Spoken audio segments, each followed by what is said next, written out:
So today we're sitting down with Brad Mosell. He's the founder of Dr. Dharma, and he's someone who's taken a really unique path that goes from military aviation to technology within the mental health industry.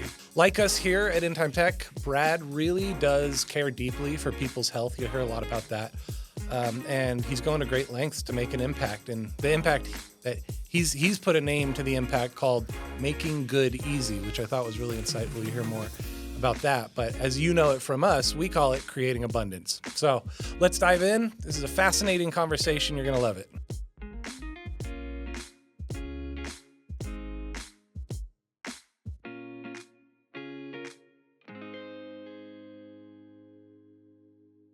So, Brad, thank you for being here.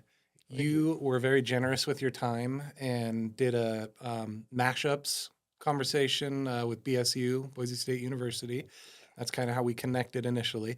I didn't get to go to that one, so I'm really coming into this conversation kind of blind at this point. Yeah, exactly. One of my teammates was like, the dude has an incredible story. You got to get him on the podcast. And I'm like, well, it's really interesting, your product's technology and how it fits with what I would call, with our language, our internal language of creating abundance, helping solve people's problem and create peace. And you do that on the mental human side, and we do that on the business side of just solving people's technology problems. So our internal motto is we're a platform for creating abundance. We just happen to build software. So, like yeah. So you've got a really interesting story. Give me the summary, because we'll go deep into the genesis and all that, but give me the summary of how you were working on the A10 Warthogs. Sure. And all of a sudden now you're doing this thing that's really helping people in other ways. Yeah. Well, sure. So I guess the A10 Warthogs actually came pretty late in my life. I went to basic training when I was already 27. So we're jumping pretty far ahead to get to the A10s. But I had some experience in tech and had some experience in some product development roles. And at one point just found myself very disillusioned, like very sort of uncertain about my life. Went through that sort of like mid-20s crisis that a lot of people do. What industry were you in? So I did some software development. So I Okay. did some product development. We built the first company I was a part of built a behavioral analytics dashboard for lawyers in the voir dire process. So we were actually assessing we're scraping your social feeds to do a quick behavioral analysis using IBM Watson to like indicate whether or not you were pro-police or anti-police or like pro-authority. Psychographic behavioral analysis. Wow. Yeah. So I worked on a company like that, and then we did sort of like a seller's dashboard for Amazon retailers. I was working on a little company there. So it had bounced around in tech. But again, found myself kind of at a crossroads in my own personal development and my own life, and went away. And when I came back, we can talk more about what went away meant, but like when I came back, I decided that I wanted to try and get as kind of rooted in education and education, but also in sort of like the fringes of education, so alternative education. And to date, I still believe this, but the military is one of the largest educational organizations in the world. Sure. In fact, Yeah. I think it is bar none this insane apparatus for so many youth. And so I joined the Idaho Air National Guard at 27, went off to basic training, and so I was in the dorms of the Air Force basic training with a bunch, like 35 guys that were all 18 years old, and me. Fun. Yeah, crazy. And A lot got of old into man jokes. so many, and got into working on A10. So I joined the engine shop for the Idaho Air National Guard, the 124th Fighter Wing, and worked on A10s, and then also used the educational benefits from that to go back to school to get my teaching certificate, get my graduate degree. And I started teaching for College of Western Idaho and their adult education department.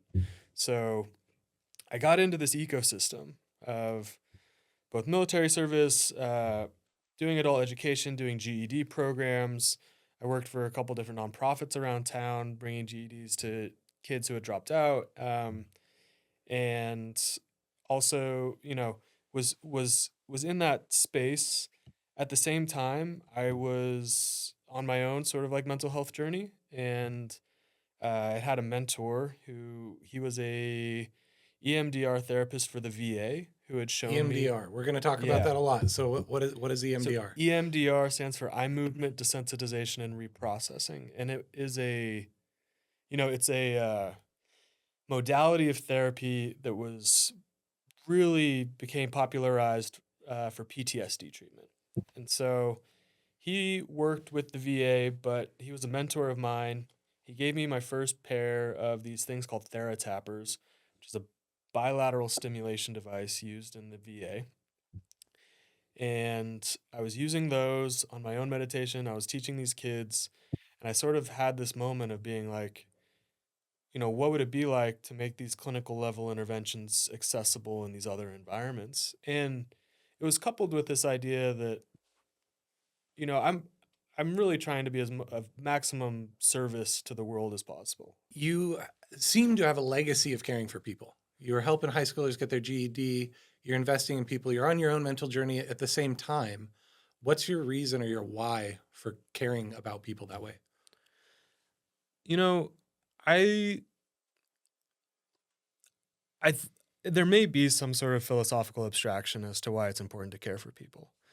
I think that for me, the reality is that if I've tried to do anything else to make value out of life, I found myself miserable at some point or Hmm. another, right? Like in college, or working some of these other jobs, I was doing it for whatever reason that was going to be. It's going to try and make money, try and gain prestige, try and gain credibility, whatever these things are that the ego kind of searches for. And I found myself still wanting. Like I found myself in a place of uh, just still feeling lost in a lot of ways. And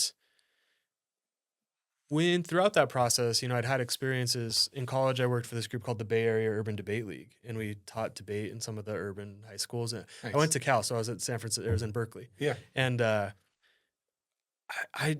these experiences, they were just so fulfilling, and there was something so real about it, and it was also something so grounding for myself. Like it allowed me to have perspective about my own life, and so I found that to always be this like touchstone. And it's difficult because you do that and immediately my brain, I live in these extremes.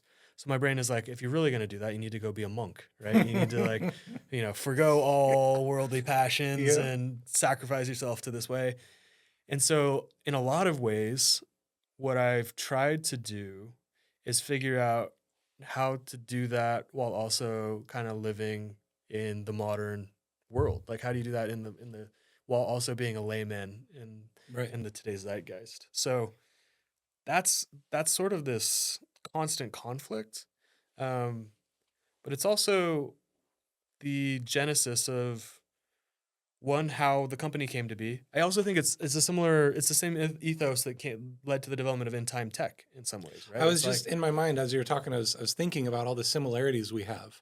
We're a certified people first company, which means we care more about culture than money, yeah, and we have massive amount of leadership that ensures that like if you're showing up miserable to work, we're gonna do something. You spend a third of your life sleeping, a third of it at work, and so really that's 50% of your awake hours. And if you're showing up miserable to your role, that's not a way to live life. no, We're meant to have like peace is enjoyable, and, yeah. and that's yeah. So as you're sharing your story, it just totally comes to mind for me.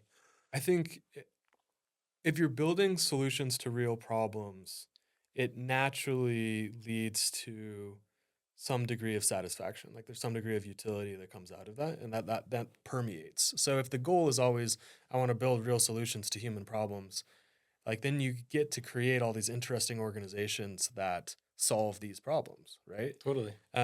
If the goal is I want to go make money, you're going to build organizations and solve problems that optimize around a different set of variables. And while that may be successful in one place, it's going to lead to externalities in other areas. And to some extent, like I think every technological advancement probably has some externality. There's problems in some levels, but we we navigate that based off of this North Star. Like what's the end goal? Did Totally. it get us closer to that? Our motto is money is required to live. It doesn't solve all the problems, but it creates a lot of them if you don't have it. But love is the reason. And Yeah. it sounds like cheap marketing. When I first joined the company, I was like, creating abundance, people first. Love is the reason. I was like, this is odd. But now having been here and, being in senior leadership, we care so deeply. It is truly the reason. Like you were sharing earlier, you loved watching or being a part, that impact in people's lives. And I can say the same in other areas, but especially with my team. I totally get to invest in them and coach and lead by example. And it's just an amazing experience. And that is a huge part of the fulfillment that I experience. For sure. For sure. For sure. So So yeah. so I want to get more into the product because tech talks. There's some technology sitting in front of you. Yeah. What's these the well, first off, in like you're explaining it to someone that has no idea what bilateral stimulation is, like me. um, I'm guessing that's probably not a very well-known therapy for most people. So why is that important? And then how did Dharma Doctor come to be?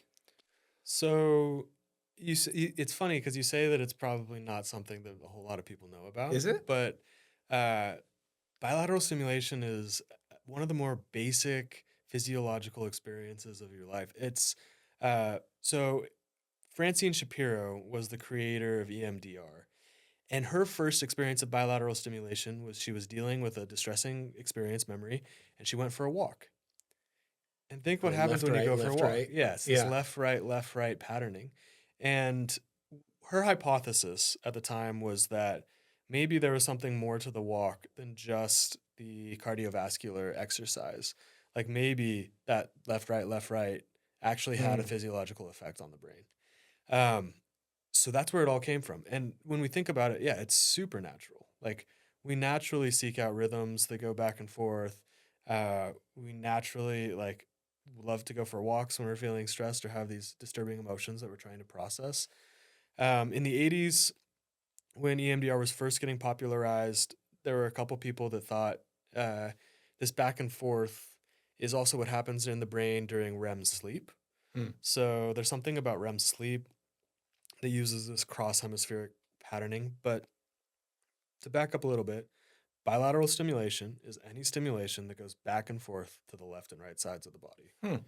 It can be visual, it can be tactile, it can be auditory. There's a bunch of TikTok tracks out there for like bilateral auditory, and you'll Yeah. hear it pan back and forth. That reminds me Yeah. that something that we do as a practice for my team, after hearing the study that Stanford did, says when you're working in an office behind a computer screen for a lot of hours a day, it's best to take a walk outside with no electronics. So leave your phone back and go take like a 15-minute walk outside. And I would have never assigned bilateral stimulation to that, but it seems to. For sure. For sure, for sure. Um, Supernatural, super straightforward. So, Francine Shapiro operationalized that in the creation of EMDR. And eye movement desensitization and reprocessing uses bilateral stimulation at a couple key moments. They'll use it to help the body get grounded and stabilized to begin. And then they also use it when recalling a traumatic experience. So, trauma, and we can talk, what is trauma, but the idea is that your central nervous system is constantly taking in information and responding to it. And trauma is really how you respond to that information, right? It's any sort of stimuli that causes an abnormal or escalated response. That's the problem. So for some people, that's just having a conversation with the boss, right? Like Yeah. that can be super super activating.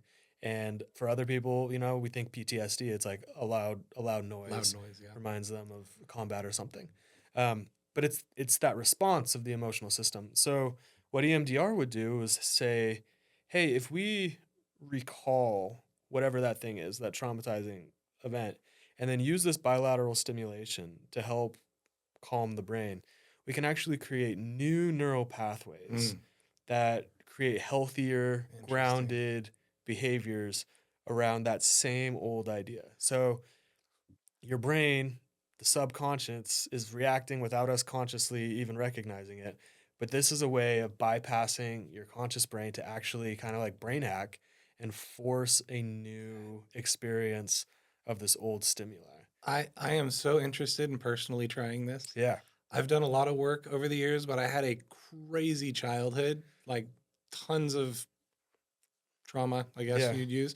But I feel like I'm in a great place in life. There's not a lot of negativity. I don't assign power to the past, like, oh, I can't do this thing because that happened. And I'm just in a place where we have the present, and if we choose to be committed to something, we have the present to do that, and we have a lot of power in the present to act, and then plan for the future and act.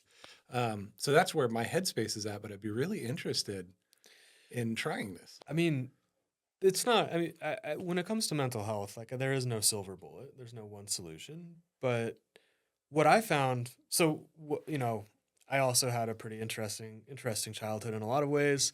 There were a couple like key experiences that I moved past, don't bother me, but I saw popping up in other areas. Like I saw fear of uh, authority figures, for example, Mm. or a sensation that like. So at one point, my family,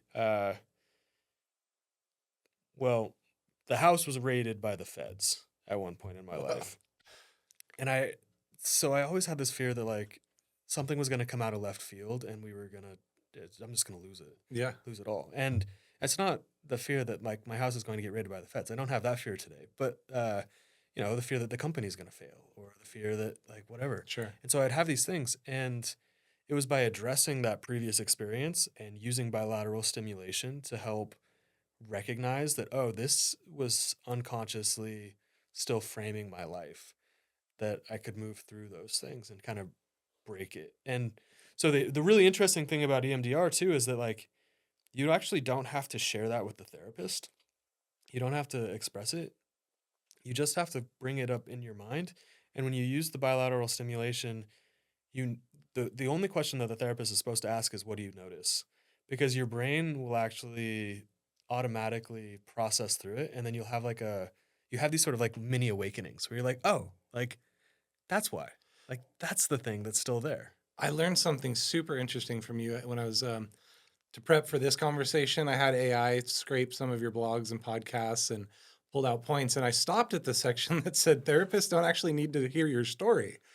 Because I feel like my first thing would be like, let me tell you all the details. But it's that was wild for me that it's more about your internal experience and them digging into that. Yeah, I mean, all right.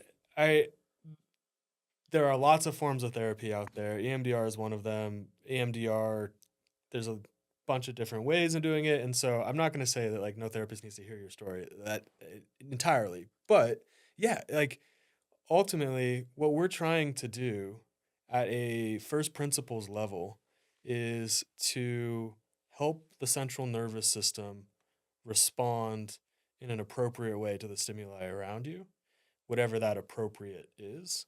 And we're currently, the problem that we're having is that we are not we are not reacting in the way that either we want to, or the way that Sure. society says is an acceptable way to exist. So if we can fix that, then you don't have to do all these other pieces. That's why I mean, drugs in a lot of ways, both pharmaceutical and non-prescription, are so attractive because you don't have to tell the story. You don't have to dig up all the trauma or dig up the past story. You just do the thing and it fixes the thing. And it's like this immediate one-to-one. Hmm. But there's also all these externalities about drugs, like that's why they're problematic. So yeah, so are there other solutions that could have that same sort of first principles uh, intervention effect? And turns out, yes, there are. There's lots. So we've got a bit of the how it works. Let's back it up because I want to jump into the technology itself. You're doing some really innovative things, taking what seems to be a relatively simple process like walking left, right, and you decided to create a new product that's even more helpful than what you found to exist in the market. Yeah. Tell me a bit about that. So today, even in most therapist offices around the world that are doing EMDR, you'll find these things called TheraTappers, and this will help TheraTappers SEO just by including their name here. But no I problem. love that you know It's marketing. it's a it looks like a Game Boy from the 80s, right? Like it's like this plastic box with these two little dials, these, wires that come to these plastic paddles, and you hold them and then they change the dials to change the speed and intensity, and you have to be within 3 feet of your therapist because they're holding the box to like start and stop and control this thing. And like that's what's used in the vast majority of EMDR therapist offices. And I saw that and one realized we have to be able to do something better than that. But the other thing that I found was interesting is it was really designed for the therapist. The therapist had it, the therapist owns it, they use them. But the person that's actually using them is the client. And, what would it be like to build a device for that client, right? So that the client has access to the bilateral stimulation. So we built we built these, so they're called tabs, and they look fairly similar to your AirPods or Beats or whatever. And you open the case, and we have these two tabs. You pull them out, they'll turn on, and they pair together. And then once they're paired, you just click it, and they provide bilateral stimulation. So you've got visual, and then they're vibrating back and forth, so they're tactile as well. You can change the intensity. You can change the speed of alternation. You've got sort of these manual settings. And this was the start. So the start was to make it just easily accessible for anybody, anywhere to use these. But the other thing that these did was they now connect with an app. So we created a So yeah. you did the app in tandem, or that was like a Horizon 2 thing?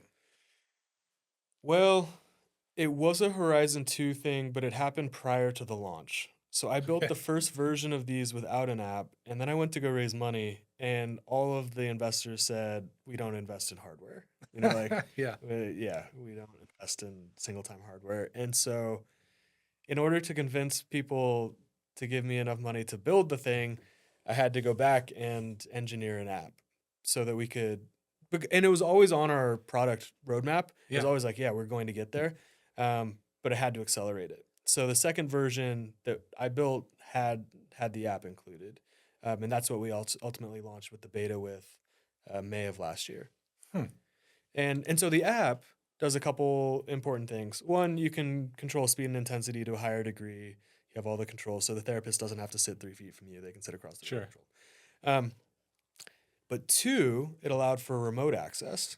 Which was big in So COVID, I'm sure. big in COVID, still big. I mean, post COVID created this whole ecosystem of telehealth, and a lot of therapists are still telehealth only. So Hmm. they can, using their app, can tap into your app and then control your tabs from anywhere in the world While you're in a session, while a you're in a virtual session, session. virtual Wow. session. So they can control the tabs. I mean, we've had sessions from Spain to Boise.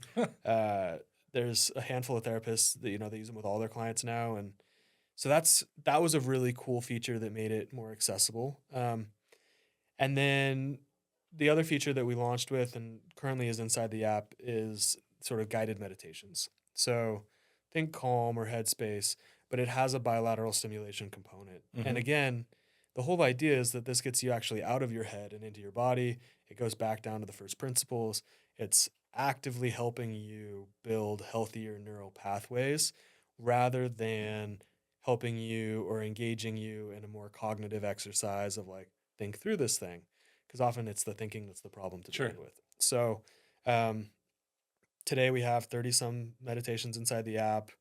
Uh, a lot of them are created by partners, like uh, by therapists who use the tabs. So Hmm. they became our biggest supporters and ultimately, wanted to provide content for the app, which is Sure. pretty cool. We also have some really great like sound healing from this amazing group called Dynasty Electric.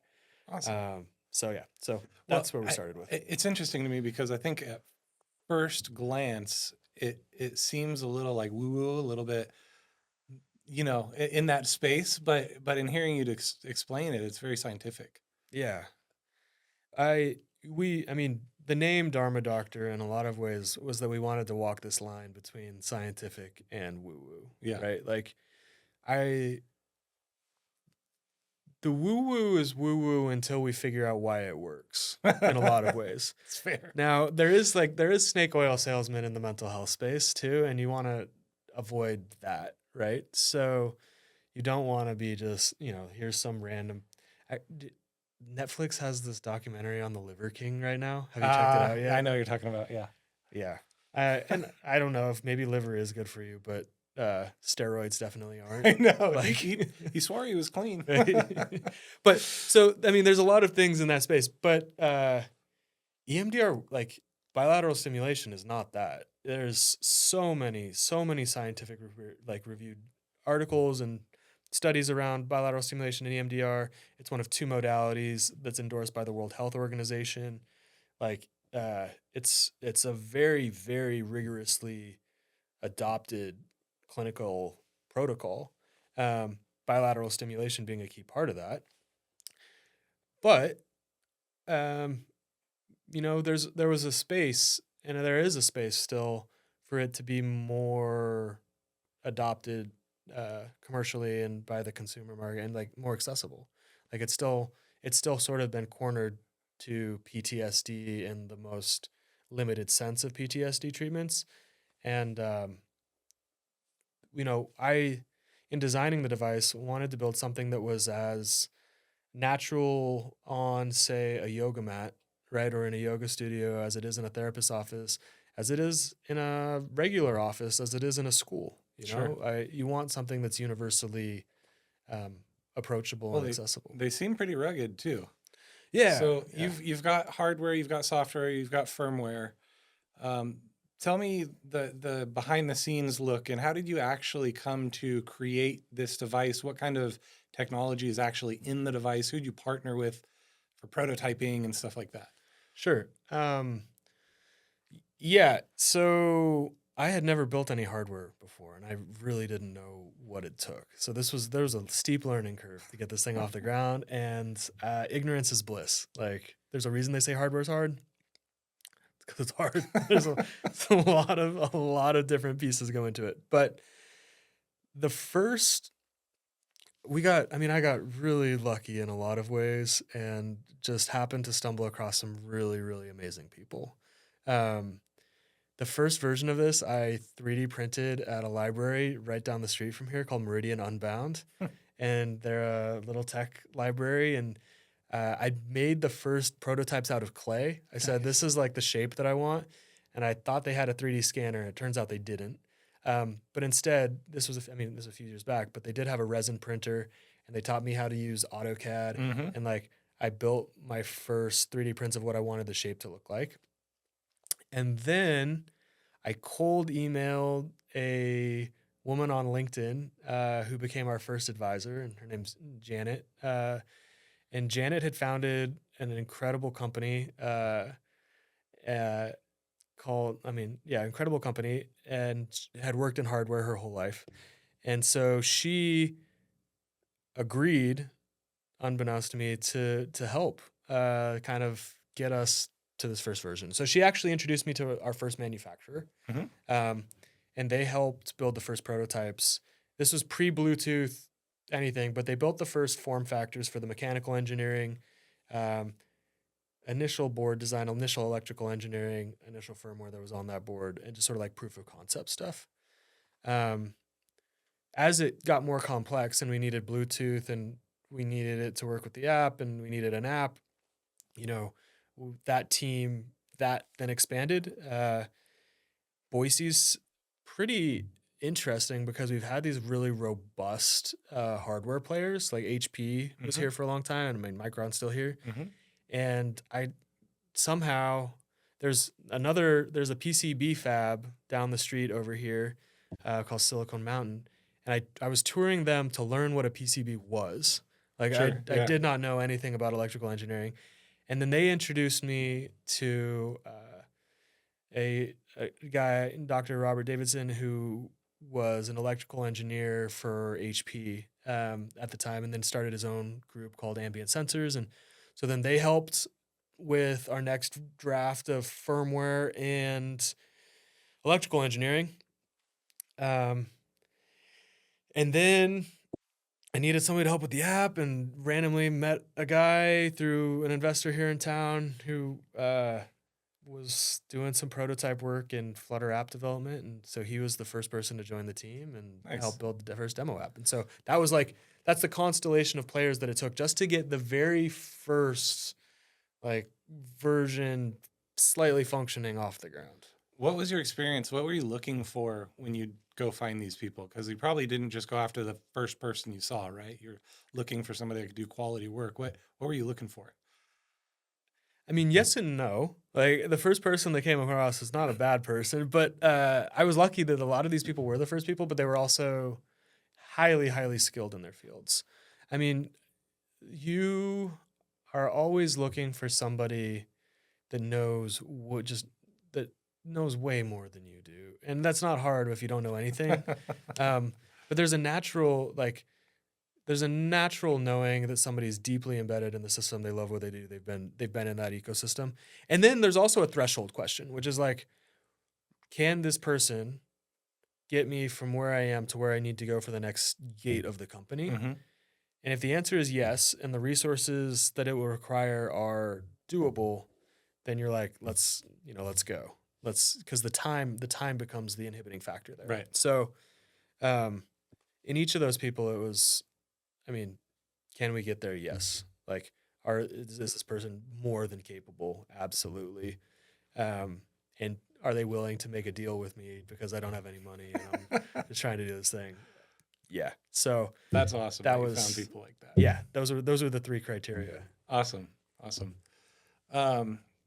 What's been the challenge to get where you are now? Whether that's a sales constraint or a avatar, hardware, versioning. I'm sure it could be a lot of things. Yeah. There was, well, I mean, hardware is still probably our largest constraint. Just in terms of production capacity, we've sold out 3 times. We can scale up the amount of hardware, but it's capital intensive, and so in order to do that, you have to raise more capital, or you're just constantly inhibited due to the physical inventory. Mm-hmm. And that is the problem with hardware startups, right? Like they don't have the turn on the cloud, indefinite scaling, and speed of scaling that software has. Now, selling out is a good problem to have. Like it's not a bad place, but that's still definitely the biggest roadblock. Where we are today and where we're going is, if we circle all the way back to the beginning of this conversation, like my goal is to figure out how to build the biggest impact in the world that we can, right? And make the most profound effect. And I think that the way that we do that is by leveraging this hardware with AI and biometrics. I was going to ask how AI fits into it. So the app will it hook up?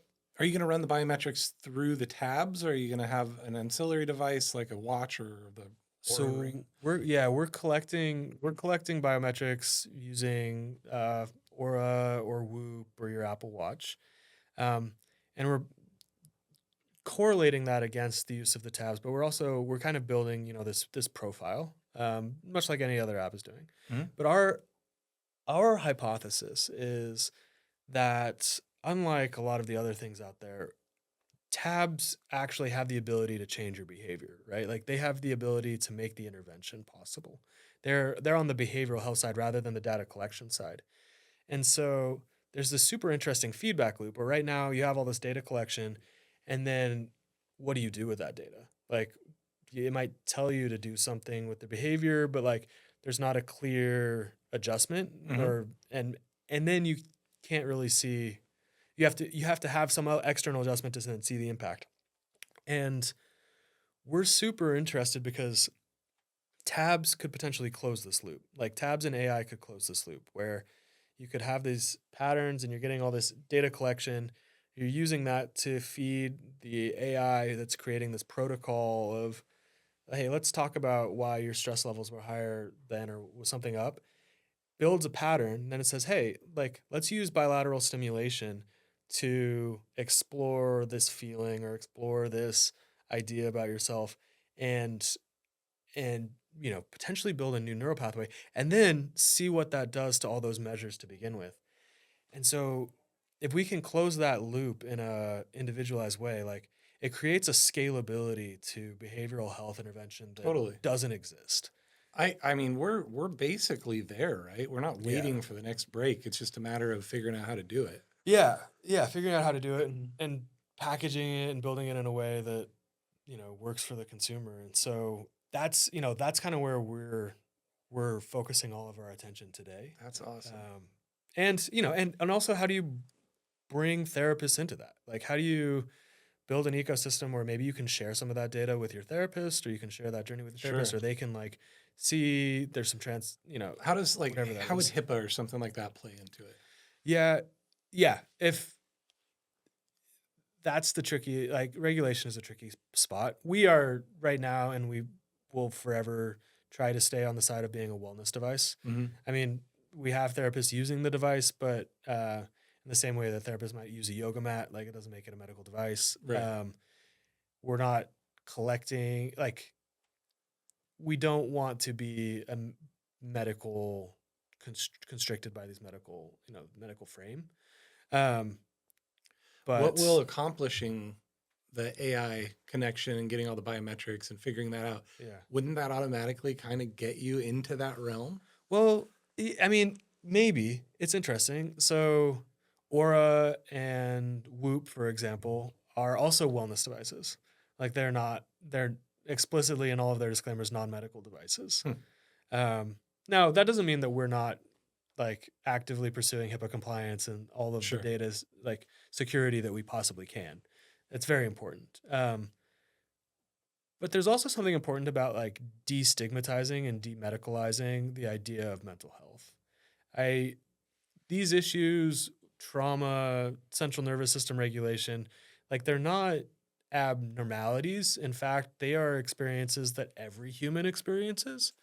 Um, and because of that, like we think that it should be something that every human has access to, you know, at a very generalized consumer level. Like I want to think of it much more like yoga or Sure. yoga or Headspace. One of our board members, she was on the founding team for Headspace, and it was like they took this thing that was kind of very much segmented and then brought it to the masses to be a generalized tool, and we're trying to do the same thing there. That's rad. So it sounds like you have two avatars on the sales and marketing side. You've got therapists, and then you've probably got direct to consumer. What's the split on those?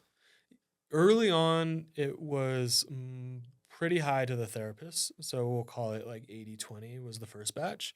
And each subsequent batch, it's gotten less and less. So today, we're probably at like 40 therapists, 60 consumer, or even less. So it looks like from the Facebook or the meta ads that you're running, you're still mainly targeting the therapists. Is that right? Yeah, so our our marketing strategy in a lot of ways comes back to this piece of credibility. And bilateral stimulation,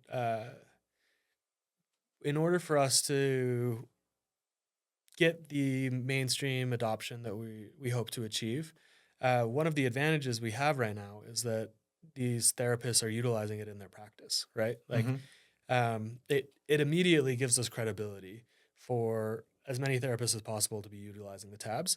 And not only that, but they become our biggest fans and some of the greatest spokespeople for tabs, Oh, I'm sure. because they use them with their clients. They want their clients to have a pair. They become, they want to spread this message, and they become the educational piece. So a great example, we have a partnership with Canyon Ranch, which is this incredible, incredible wellness resort. They've got 4 locations nationwide, but they purchase tabs wholesale. They purchase them by the case. And in one of their sessions, they do these consults, these counseling consults, and they show people how to use the bilateral stimulation as part of that. And then they have them for sale inside of the shop. But because they go through that consult, they have a deeper understanding of like, oh, this is what it is. This is how I use it. This is when to use it. It does this great onboarding for us in a lot of ways. Mm-hmm. And so we think of marketing to therapists as really building this onboarding channel for both therapists, but also for their clients. Yeah, that's great. And for the That rest makes of a the ton of community. sense. Yeah. That's rad. What are you looking to do? What's your sales goal through the end of the year? We're aiming for 6,000 units this year. What's the price point on a unit? Right now, 250. 250. Okay. Yeah. That's So- not price prohibitive. No, Cost prohibitive? Yeah, not price prohibitive. Yeah. So we're hoping to do like 1.2, 1.3 this year. So as we start to wrap up the conversation, I have two things left. We always end with rapid fire, but my question before that is, we talked about creating abundance at the beginning of our talk, and for us, it's a place of coming from abundance and not scarcity. So there's this book called Tribal Leadership. It's a really incredible resource where it goes from these different stages of I suck, life sucks, not bad, we're the best. And then you get to the top that's really like you don't have competitors because there's enough for everybody. And abundance for us isn't just like, okay, the CEO makes a lot of money. It's creating abundance is every employee is stable financially and mentally. And we put a lot of resources into that. And then for our partners, we call them partners. You could say clients, but really we look to be a long-term technology partner with people. We don't really care for the one-offs necessarily. So when we solve problems for our partners, we're creating peace and abundance for them. So that's kind of our ethos. How do you wrap that around what you do? What's your version of creating abundance? I guess. So the phrase that I've always used is to make good easy. Like make good easy. And we, in everything that we're building from the product through the company, the idea is that I want every aspect of that to feed towards that same common goal, right?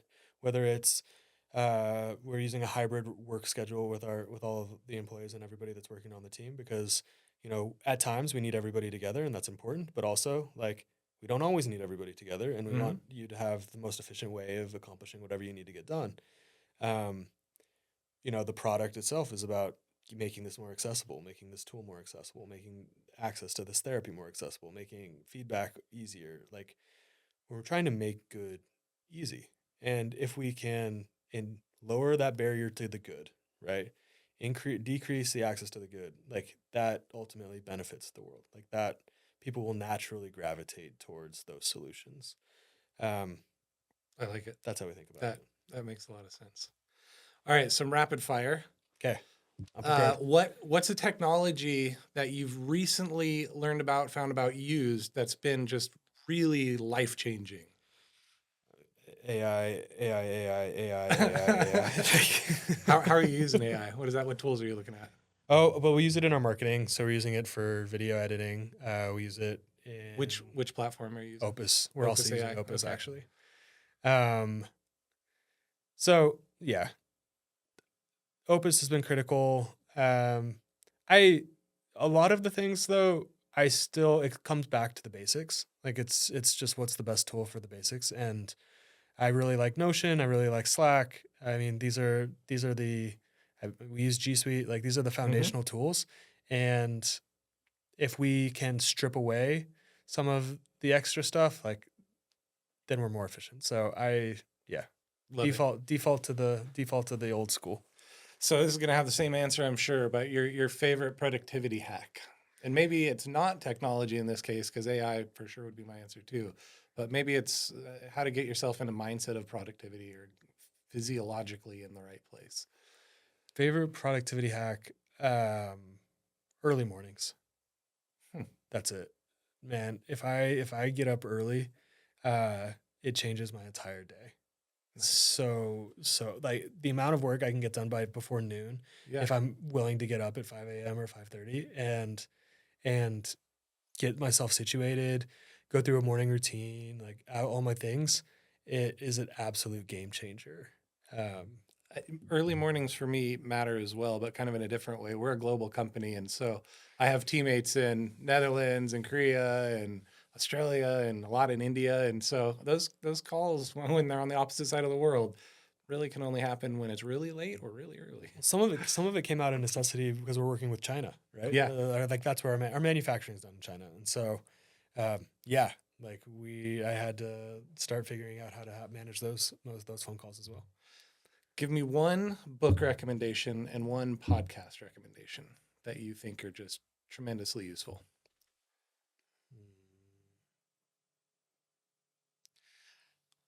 This is my favorite book of all time, Zen and the Art of Motorcycle Maintenance by Robert Pirsig. I love And motorcycles. it's so good. And he goes into this question of what's quality, like what makes quality, and he talks about the intersection of the subjective human experience and the objective reality. But man, I have reread that book probably a half dozen times, and every time it changes my life. I love And that. You find you don't read all the books. You find the good book, and then you probably have to read it a few times before you can really absorb it. yeah, it is a spectacular read. And anybody that's building something, it changes your relationship with what you're building. Like Interesting. that, it's all about the relationship between man and machine and whatever that machine is. Yeah. And basically finding Zen, finding, spiritual significance, whatever that is, inside of that relationship. So it's We'll put a link to wonderful. it in the description for sure. That sounds awesome. And then how about a podcast? I really like All In. I don't know if I Yeah. mean it's trending, but I think those guys they have very uh, sophisticated conversations about important topics, and I appreciate the diversity of opinions around those topics. So that's probably the one podcast I'm listening to weekly right now that I still. I just love the appreciate. podcasts where you're listening and you're like, I wish I was there. I have something to contribute. I want to say something. Yeah. Those to me are so much fun.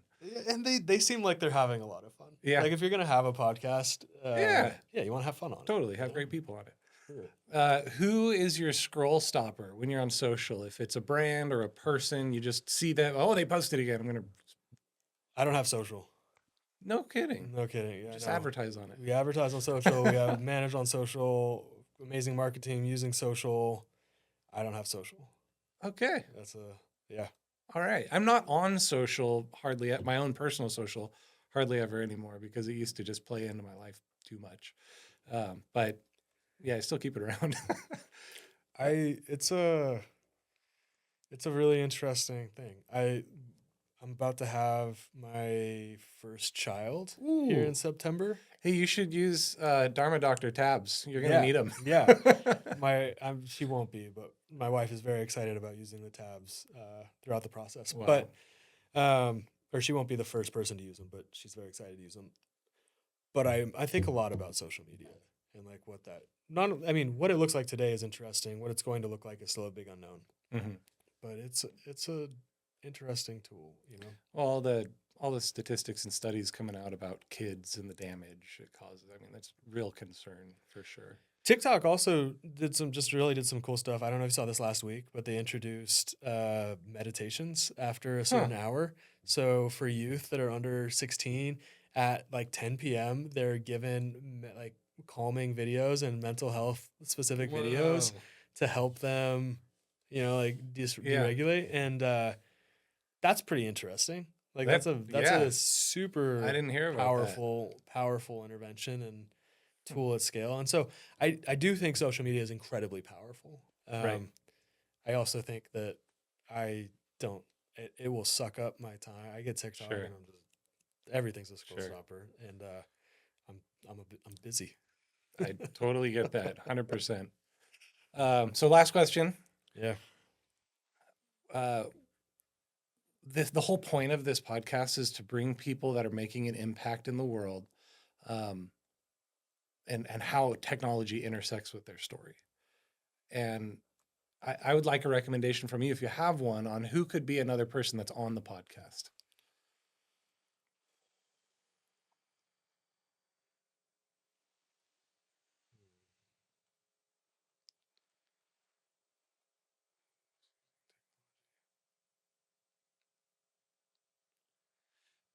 Ashley from Galena Innovations is a pretty amazing woman. They're working. It's med tech and working on building a device to help prevent premature births. Hmm. But she was a combat nurse and has a very, very interesting perspective on how technology could better the human experience. Awesome. So, I love that. and she's Ashley. local. Ashley. Oh, and she's local. Ashley, Yeah. we'll talk soon. Well, thank you so much for the conversation. I think what you're doing is a really tremendous effort, and wish you the best luck and success. And however we can be of help, whether it's just getting to chat marketing, which is my forte, or if there's business opportunity, yeah, it's great. Great to have you on. Pleasure. Thanks for having me. Thanks for watching this In Time Tech podcast. If you'd like to learn more about what we can offer you, please visit our website, intimetech.com, where you'll be able to see the different capabilities and technologies we could provide you in your business. Also, don't forget to subscribe and follow us to get more amazing content like this. Thanks again, and we'll see you next time.